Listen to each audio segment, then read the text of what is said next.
Berikan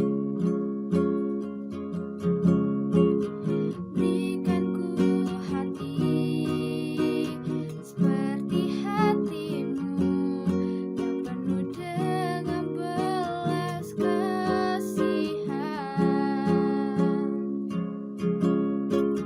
Berikan ku mata seperti matamu memandang tuaian di sekelilingku.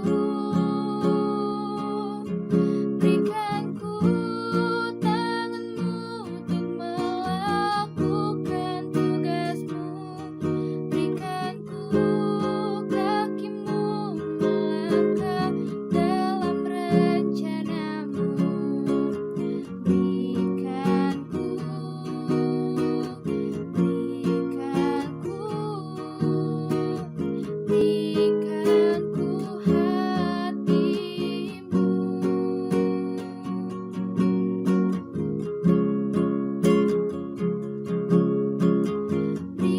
ku hati seperti hatimu yang penuh dengan belas kasihan.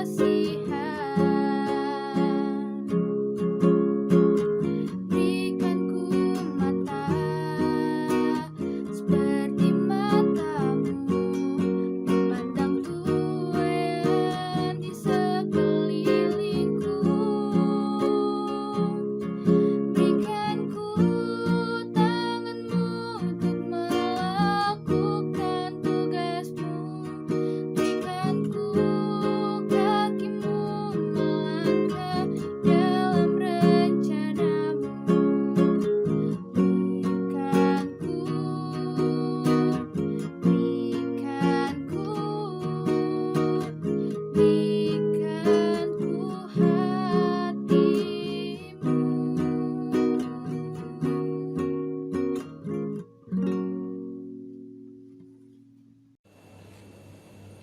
Kita patut bersyukur kita boleh memasuki hari ini. Mari sebelum kita mengawali seluruh kegiatan hari ini, kita mendasarinya dengan kebenaran firman Tuhan. Mari kita berdoa. Bapa kami dalam surga, kami bersyukur hari ini kami boleh bersama-sama kembali. Kami bersyukur kami boleh memasuki hari yang baru bersama-Mu Tuhan. Dan sebelum kami melakukan aktivitas kami ingin mendasarinya dengan kebenaran firman-Mu. Karena itu Tuhan, berbicaralah kepada kami melalui kebenaran firman-Mu, karena kami siap untuk mendengarkannya. Dalam nama Tuhan Yesus kami berdoa. Amin. Anak-anakku terkasih dalam Tuhan, pernah nggak kita berpikir ada satu kali peristiwa di mana yang kita miliki, yang kita punyai, yang kita sangat sayangi, yang sangat berharga di dalam kehidupan kita, lalu kemudian kita sadar ada orang yang membutuhkan hal itu. Menurut kalian akan memberi atau tidak? Tentu ada banyak orang katakan, ya Pak, saya akan memberi. Toh juga bisa berbagi. Tapi persoalannya adalah, memberi yang terbaik itu yang bagaimana? Orang bisa saja memberi, tetapi belum tentu pemberiannya adalah pemberian yang terbaik. Pada kesempatan hari ini kita akan belajar tentang bagaimana kita belajar memberikan yang terbaik di hadapan Tuhan. Firman Tuhan hari ini terambil dari 1 Samuel pasal 1 ayat 27 dan 28. Mari kita membuka Alkitab kita masing-masing. 1 Samuel pasal 1 ayat 27 sampai dengan ayat 28. Demikianlah firman Tuhan. Untuk mendapat anak inilah aku berdoa. Dan Tuhan telah memberikan kepadaku apa yang kuminta daripadanya. Maka aku pun menyerahkannya kepada Tuhan. Seumur hidup terserahlah ia kiranya kepada Tuhan. Lalu sujudlah mereka di sana menyembah kepada Tuhan. Demikian jauh firman Tuhan. Berbahagialah kita yang sudah membaca firman Tuhan dan merenungkannya, bahkan mempraktekannya di dalam kehidupan kita sehari-hari. Bapak Ibu saudara terkasih dalam Tuhan, bagian firman Tuhan ini adalah sebuah kisah di mana satu keluarga Alkitab catat di sana. Keluarga Elkana yang mempunyai 2 istri, Hana dan Penina. Di dalam cerita itu dicatat bahwa Hana sementara waktu belum diizinkan Tuhan memiliki keturunan. Sementara Penina memiliki keturunan. Terjadi konflik yang terjadi dalam keluarga itu. Kalau kita membaca dalam bagian itu, Hana tidak putus asa. Dia datang kepada Tuhan, dia berdoa kepada Tuhan, memohon anugerah Tuhan, mohon mujizat terjadi, dan dilakukannya terus-menerus. Sampai Alkitab mencatat dalam bagian itu ada seorang imam Eli melihat ketika Hana berdoa, menyangkanya dia sedang mabuk. Lalu Hana menjawab, anggur tidak pernah kuminum di dalamnya, yang membuat aku bisa mabuk. Dia menyerahkan sepenuhnya, berdoa kepada Tuhan, memohon kepada Tuhan, mencurahkan isi hatinya kepada Tuhan. Alkitab mencatat demikian. Hana mencurahkan isi hatinya. Dan akhirnya kita bisa membaca di dalam bagian itu, Allah mendengar doa Hana. Dan terjadilah mukjizat. Hana memiliki keturunan dan melahirkan seorang anak. Bapak Ibu Guru dan anak-anakku terkasih dalam Tuhan, dalam bagian firman Tuhan ini menarik. Tatkala Tuhan sudah menjawab doanya, tatkala Tuhan sudah mendengar doanya, bahkan memberikan keturunan yang ada. Menarik di dalam ayat yang ke-27 dikatakan di sana, Tuhan telah memberikan kepadaku apa yang kuminta daripadanya.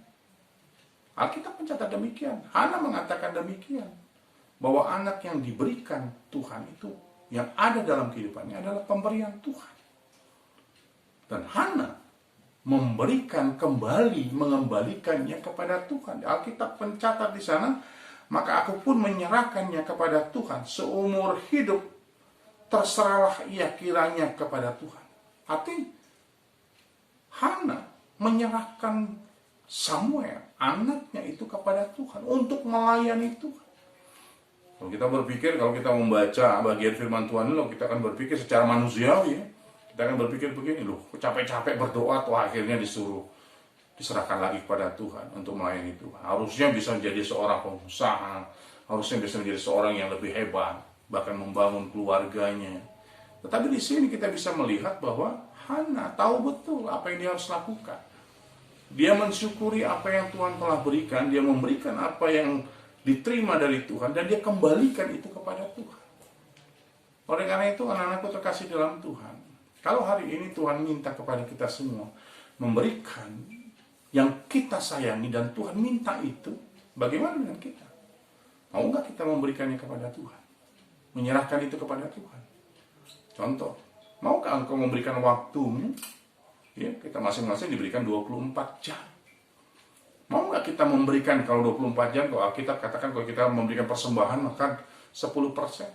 24 jam, itu berarti kita harus memberikan kepada Tuhan sekitar 2 jam 40 menit. Sudahkah kita berikan itu? Kita hitung sendiri. Tapi pada kenyataannya, waktu itu banyak kita buang untuk satu hal yang tidak berguna. Kita justru lebih suka hidup dalam dunia kita. Anak-anak terkasih dalam Tuhan, contoh sederhana saja. Maukah kita memberikan waktu kita kepada Tuhan? Dengan cara bagaimana? Memberikan waktu dalam doa. Bersekutu dengan Tuhan. Membaca Alkitab, belajar kepada firman Tuhan, membantu orang tua, membantu sesama, peduli dengan orang lain. Dan di sini kita bisa melihat bahwa itulah pemberian yang terbaik. Ya, Hana bisa saja berkata, terima kasih Tuhan, sudah menjawab doa saya. Dan engkau sudah berikan anak. Sudah cukup sampai di situ? Tidak.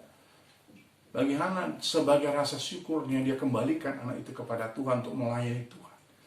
Bagaimana dengan kita? Maukah kita memberikan waktu kita untuk Tuhan? Selama PJJ ini, berapa banyak waktu kita untuk Tuhan? Itu yang pertama. Yang kedua, Hana menyerahkan semuanya itu bukan untuk kemegahannya sendiri.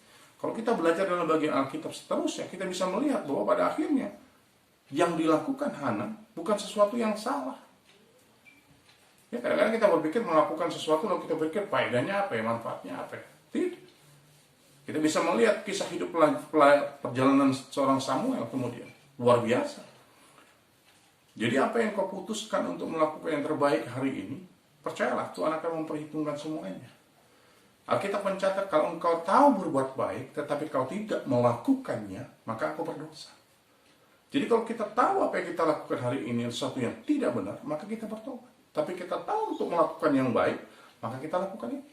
Kalau kita tahu bahwa menolong orang tua, membantu orang tua, membersihkan kamar, menyapu rumah, menolong orang tua, itu sesuatu yang baik. Ya. Kalau kita tahu itu yang baik, maka itu sesuatu yang memuliakan nama Tuhan. Oleh karena itu, anak-anakku terkasih dalam Tuhan, mari kita belajar memberi yang terbaik. Kalau Hana memberi yang terbaik bukan untuk dia dimegahkan, disombongkan, tidak, untuk Tuhan semuanya. Alkitab mencatat demikian, betapa dia mengungkapkan syukurnya. Ya. Orang lain boleh menghina dia, Penina boleh menghina dia, tetapi dia punya Allah yang luar biasa. Alkitab mencatat orang yang mengandalkan Tuhan tidak akan pernah dipermalukan di hadapan Tuhan, di hadapan orang lain, di hadapan para musuh sekali. Asal kita tahu melakukan yang terbaik. Oleh karena itu anak-anakku terkasih dalam Tuhan, mari kita belajar melalui tokoh Hana ini. Hana tokoh yang luar biasa, memberikan pembelajaran bagaimana dan dia tahu apa yang harus dilakukan. Memberi yang terbaik untuk Tuhan adalah satu pelayanan kita. Memberikan hidup kita kepada Tuhan adalah satu yang luar biasa di hadapan Tuhan. Tuhan akan memperhitungkan. Kalau engkau melakukan sesuatu yang baik hari ini, percayalah suatu ke depan engkau akan menjadi sesuatu yang luar biasa. Keputusanmu untuk menjadi lebih baik pada hari ini, meninggalkan kebiasaanmu yang lalu, itu akan sangat mempengaruhi bagi masa depan. Engkau hari ini memegang semua yang kau punya, gadget. Orang tua mungkin kurang mengawasi kalian. Tanggung jawab kalian di hadapan Tuhan. Karena itu, apapun yang kau putuskan hari ini untuk menjadi lebih baik, memberikan yang terbaik, itu akan menentukan masa depanmu. Tuhan Yesus memberkati. Mari kita berdoa. Bapa kami dalam surga, terima kasih untuk firman-Mu hari ini yang mengajari kami untuk satu hal yang luar biasa, agar kami boleh belajar memberikan yang terbaik bagi kemuliaan nama-Mu. Kami belajar dari tokoh Hana yang memberikan untuk kemuliaan nama Tuhan. Dia sudah menerima apa yang menjadi doanya. Dia kembalikan kepadamu sebagai satu bentuk ungkapan syukur. Kami bersyukur Tuhan belajar melalui firman Tuhan hari ini. Biarlah Tuhan tolong kami sebagai anak pelajar untuk kami boleh belajar memberikan terbaik. Mungkin kami bisa belajar memberikan waktu kami. Mungkin kami bisa belajar untuk memberikan kehidupan kami. Kesenangan kami bagi kemuliaan Tuhan. Tolong kami Tuhan untuk kami boleh hidup selalu takut akan Tuhan. Hidup selalu dalam rencana-Mu Tuhan. Bapa di surga kami berdoa untuk anak-anak-Mu yang mengikuti MPLS. Tuhan berkati mereka, Tuhan pimpin mereka dalam segala kegiatan hari ini. Tuhan menolong mereka, Tuhan memberikan hati mereka keterbukaan untuk belajar diperlengkapi di dalamnya. Berkati juga Bapak Ibu Guru yang menemani, mengawasi, mendampingi anak secara virtual. Tuhan berkati mereka, sehingga MPLS secara virtual ini boleh berjalan dalam anugerah Tuhan. Terima kasih Bapak, kami akan memasuki hari ini bersamamu, dan di dalam nama Tuhan Yesus kami berdoa dan bersyukur. Amin. Selamat pagi, Tuhan Yesus memberkati.